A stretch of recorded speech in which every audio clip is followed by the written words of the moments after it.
আসসালামু আলাইকুম। তো আশা করি সকলে ভালো আছেন। আজকে আপনাদের সাথে আমি সন্ধ্যার নাস্তা শেয়ার করব। চাউমিন আর ঝালমুড়ি রান্না করব। এর জন্য প্রয়োজনীয় সবজি আমি কেটে নিয়েছি আগে থেকেই। তো আমি সবজি ঝালমুড়ির জন্য চাউমিনের জন্য কেটে নিয়েছি। ঝালমুড়ির মশলা, ঝালমুড়ির সবজিটাও কেটে নিয়েছি। তো এখন মুড়ি মাখার পালা। তো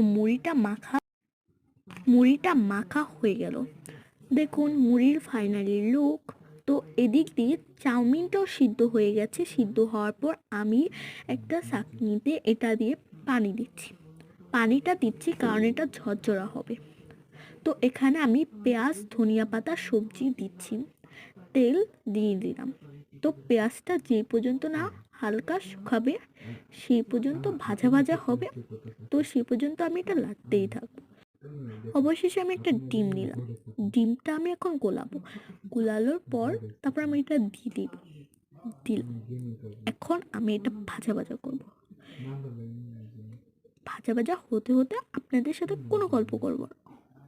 এখন আমি গাজর ও বাঁধাকপিটা দিয়ে দিলাম। এটা পুরো ভাজির মতো হবে। তো ভাজিটা কমপ্লিটের পর মানে ভাজিটা হতে একটু সময় লাগবে। তারপর আমি সয়া সস আর সস দিয়ে নিব। সয়া সস আর সসটা দিয়ে নিলাম। এখন এটাকে ভালো করে নাড়তে হবে। তারপর আমি ম্যাগি নুডল, কোনো নুডলসের মশলা দিতে পারেন বা ম্যাগি মশলা দিতে পারেন। টমেটো, ধনিয়া পাতা দিয়ে দিলাম।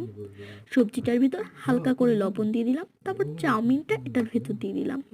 তো চাউমিনটা একটু লাড়াচাড়া করে দেখুন finally look, wow, just wow.